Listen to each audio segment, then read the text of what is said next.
Have you ever stopped to think that maybe the problem was never your body? I need you to stay with me for the next few minutes because what I'm about to tell you is something most people will never have the courage to say out loud.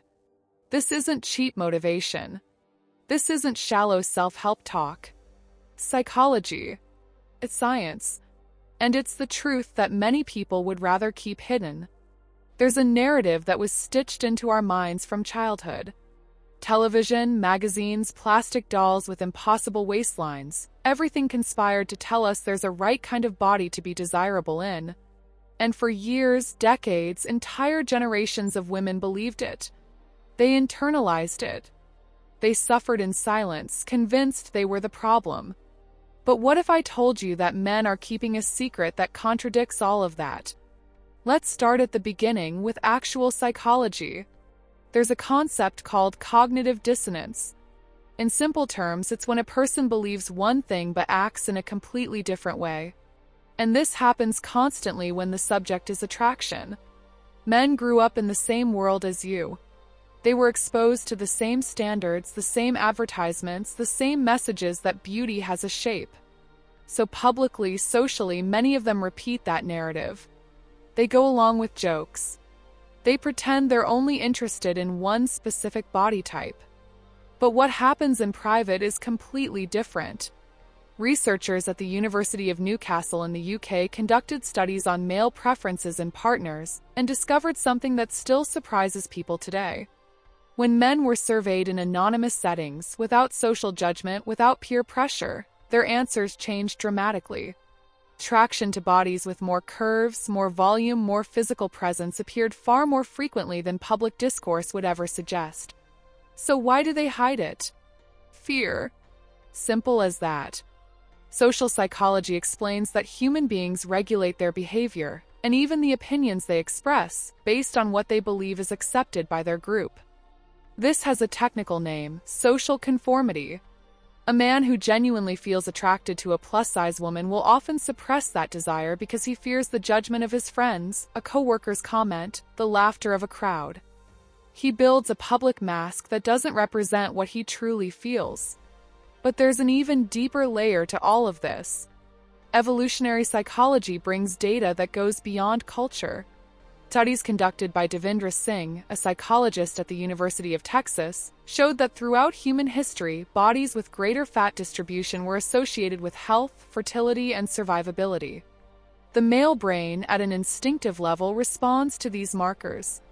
Wide hips, a defined waist-to-hip ratio, fuller breasts, all of these activate attraction circuits that existed long before any fashion standard or media trend. Culture tries to overwrite biology, but it can't erase it completely. Now I want you to understand something very important. I'm not saying you need to be desired by men to have value. That would oversimplify who you are. But I am saying that the idea that plus-size bodies are undesirable is a construction. A lie. And that lie has caused incredible women to hide themselves, shrink themselves, apologize for their own existence. There is a gap between what men say in public and what they feel in private, and that gap is enormous. Think about it. How many times have you seen a couple where the woman was plus size and the people around them looked surprised? As if it didn't make sense. As if that man had done something wrong. That's prejudice revealing itself. It's not reality. It's the distorted filter that society placed over reality. And men themselves carry guilt over this. Many arrive in therapy describing a deeply painful internal divide.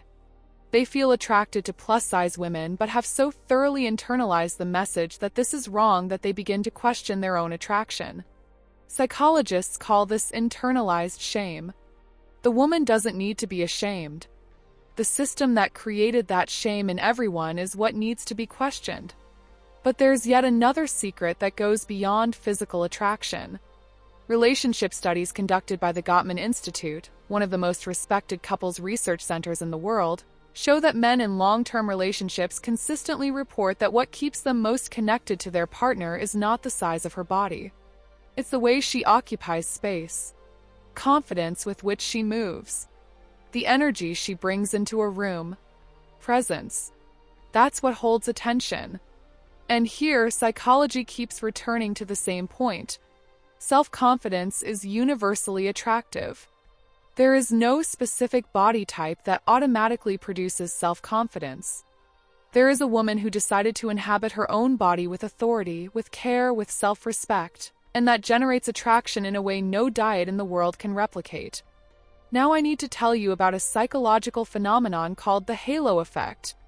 When someone projects self-esteem, the brains of the people around them automatically associate other positive qualities with that person: confidence, competence, emotional health, desirability.